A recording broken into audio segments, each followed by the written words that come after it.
আসসালামু আলাইকুম রহমতুল্লাহ বারাকাতুহু। আমার প্রাণপ্রিয় ভাই বোনেরা, আপনারা সবাই কেমন আছেন? আপনাদের আজকে একটা মাছের ভিডিও নিয়ে আসলাম। আসলে আজকে হাফবেলা ছুটি কাটে, তাই ভিডিওটা করতে আমি বাধ্য হলাম। তো আসলে বললাম যে ভাই মাছ এটা আমি বেশি দাম বেশি মাছ করে ধরেছি, তো মনে করেন হালকা একটু রং দিয়ে কানে তলা মানে আমরা এটা ধুইলাম বেশি রেডি হয়েছে, একটা রং দিয়ে রাখলাম রং আমি সেই হচ্ছে রেডি। এই আমার মাছের পিস করা শুরু করলাম। তো জানি না হয়তো মহিলাকে আমি কাটতে পারবো না, তবে আমি কিছু কাটছি, কাটি রাখলাম এবং এই যে মাছের মাথাটা কাটতেছি। তো অথচ দেশে হলে দাও দিয়ে কী সুন্দর কাটে, তো আমাদের এখানে দাও তো নাই।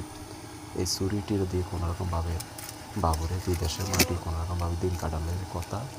কারণ আল্লাহ যদি বাসার হয়তো কোনো একদিন কপালে সুখ হলে সেই দিন হয়তো বাড়ি ঘরে যায় এর সুন্দর মতন কাটতে পারবো। বিলাইগুলো কী অবস্থা করতেছে, আমার মাছ কুড়ার সুযোগ দিত না। হেরাকে আমার দেয় নাকা, আর আমি কুড়িলো তারপর দিব তো করে, কিন্তু হেরাটা বুঝে না। এই যে আমার মাছা পিছলে দেখে বিলেলে আমি রাখতেছি, কিন্তু তারপর ওই দুইটা বিলে বুঝে না। দেখেন আমার মাছগুলো আসলে কত সুন্দর করে আমার কাটতেছে। আর এক ভাই আমার কইতেছে, ভাই আপনি মাছ কাটেন, আমি ভিডিও করবো। আমাকে ঠিক আছে আপনি করেন ভিডিও। তো আমি কী করবো, যে কথা সেই কাজ।